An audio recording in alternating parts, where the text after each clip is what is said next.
भूल से उस वृक्ष को काट दिया।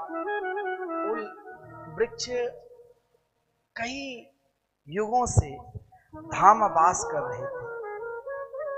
ज्यों ही वृक्ष को काटने लग गए, उस वृक्ष से आदि काट चुका था, रक्त निकल रहे थे, और एक महात्मा क्षतिग्रस्त होकर शरीर कटे हुए वृक्ष से निकला और लखहारा दिखा तो आश्चर्यचकित होकर रोने लगे। कहा, महाराज अब तो तुमने गलती कर दी, मैं तो नित्य प्रिया प्रीतम के दिव्य रास लीला को आनंदित होकर मस्त रहते थे, आज तुमने हमें उससे वंचित कर दिया और नित्य इस ब्रज रज को स्पर्श कर अपने आप को धन्य मान। अब तुम एक काम करो, अब तुम यदि मुझे काट दिया तो पूर्ण रूप से काट दो, आगे सावन आने वाले हैं और ब्रजवासी के घर घर में मुझे बांट देना, ताकि वो पलना बनाकर मेरे गोपाल को बैठा देंगे तो मेरा जीवन सफल हो जाए। वृंदावन में कभी भी आप में वो ताकत नहीं, वो शक्ति नहीं है जो आप किसी को छोटे और बड़े कह सकते। धाम को प्राप्त कर लिया, वो छोटे हो ही नहीं सकते। ये आपकी सोच है, आपकी इच्छा और वासना इतनी सुंदरता की ओर और सुंदर दुनिया की ओर बढ़ गए जो वहां तक अटक गए, उनके ही प्रभाव है। चलते फिरते आप जिस दिन धाम अनिष्ट हो जाओगे ना, यहाँ कहीं भी कोई पागल भी आपको उस रूप माधुरी को प्राप्त कर दे। यह धाम है। यहाँ जब एक जड़ की तरह दूध के अंदर ये भाव हो सकता है कि कन्या के बिना इससे बढ़िया तो मर जाना ही सही है, और इस भाव को लेकर वो अग्नि में कूदने लगे, उसी समय यशोदा जी ने पूत को छोड़कर दूध को संभालने के लिए गई। दूध भी अपने स्वभाव को लक्षित कर लिया कि मैं अपने स्वार्थ के कारण मैया के भावों को तुड़वा दिया। उसी समय कन्या ने, देखिए बहुत लोग कहते भगवान की पूजा भी कर रहे हो और क्रोध भी करते हो, ये पूजा सब व्यर्थ। ऐसा भी नहीं है। भगवान कृष्णावतार में क्रोध को भी कहा तुम भी मुस्कुराना। छोटे से नन्हे से 5 साल के बच्चे अगर हंसने लग जाए, क्रोध करे तो माँ को बहुत प्रिय लगते हैं। भगवान भी क्रोध करके संजात कोपा एक छोटा सा लोढ़ा के टुकड़ा पत्थर के लिया, और यशोदा जिस दधी मटका में दधी मंथन कर रही थी, वही मटका फोड़ दिया। यशोदा जी जब आई तो मैया के डर से कन्या ने तो बंदरों को, मोरों को, सखाओं को बुलाकर माखन खिलाने लग गए, परंतु मैया के डर से स्वयं उखल पर बैठ गए। उन उखल पर बैठकर देख मैया यशोदा ने बहुत घबरा गई कि अभी से ये खल की सहारा ले रहे हैं, आज मैं जरूर बांधूंगी।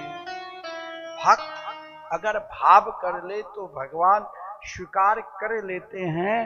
मैया ने गलती कर ली, अगर वैसे भाव करती छड़ी नहीं रखकर, तब तो भगवान तुरंत स्वीकार कर लेते, तो मैया को परिश्रम नहीं होता। मैया ने चांदी की छड़ी हाथ में लेकर कन्या के पीछे पीछे दौड़ने लगे, और जब पीछे दौड़े थक गई कन्या, तब तक बंधन ने स्वीकार किए। पहले कहा कि छड़ी फेंको। छड़ी एक वासना के प्रतीक है, छड़ी इच्छा के प्रतीक है, छड़ी कामना के प्रतीक है। जब तक इच्छा और वासना है तब तक भगवान निकट रहते हुए भी दूर हो जाते हैं। मैया ने छड़ी को ज्यों ही फेंका, भगवान ने गोद में आ गए। मैया ने कन्या को उखल में बंधने के प्रयास की, 2 उंगली छोटी पड़ा, क्योंकि यहाँ ऐश्वर्य और प्रेम की लड़ाई में ऐश्वर्य ने कहा मैं बिल्कुल बंधन में नहीं आने दूंगा। प्रेम ने कहा ये ब्रज की लीला है, यहाँ तो बंधन स्वीकार ही करना पड़ेगा। भक्त जब परिश्रम करते हैं तब भगवान फल देते हैं। स्वयं रास रासुश्री जब कृपा नाम के वस्त्र दे, उन कृपा नाम के वस्त्र को स्वीकार कर भगवान ने बंधन को स्वीकार कर लिया। भगवान यदि बंधन में भी आते हैं तो जन्म जन्मांतर तक बंधन में पड़े हुए जीव को तब भी मुक्ति प्रदान कर देते हैं। जैसे कुबेर के पुत्र नल कुबर और मणिग्रीव, जो कभी धन के मदोन्मत में मंदाकिनी नदी में कुछ अप्सराओं के साथ मदिरा पान कर जल क्रीड़ा कर रहे थे। देवर्षि नारद जी को देखकर मजाक करने लगे। देवर्षि नारद जी ने उसे श्राप दे दिया वृक्ष होने की, दरिद्रता रूपी वृक्ष होने की। वही यमलार्जुन के वृक्ष बना। पुनः महात्मा के चरण पकड़कर रुदन करने लगे। बोले 28वां द्वापर के अंतिम समय में तेरा भी कल्याण होगा, वो भी भगवान श्री कृष्ण के माध्यम से।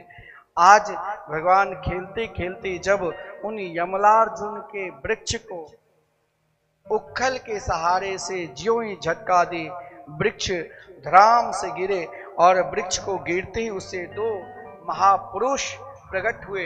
दोनों महापुरुष नल कुबर और मणिग्रीव, जो कुबेर के पुत्र थे, भगवान की चरणार बिंदु को प्राप्त कर बहुत सुंदर स्तुति की और कहा, बानी गुणानुकथने श्रवणो कथाया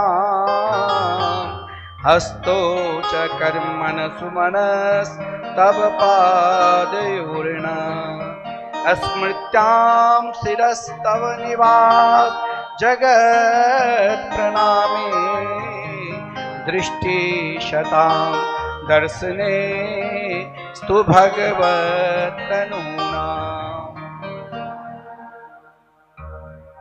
नलकुबर मणिग्रीव ने कहा, प्रभु मेरी वाणी सदा आपके मंगलमय मधुरमय गुणगान करते रहे, मेरे कान निरंतर आपकी कथा अमृत का रसास्वादन करे, मेरे मस्तक सदा आपके चरणार बिंद में लगे रहे, महापुरुषों के प्रति निष्ठा रहे।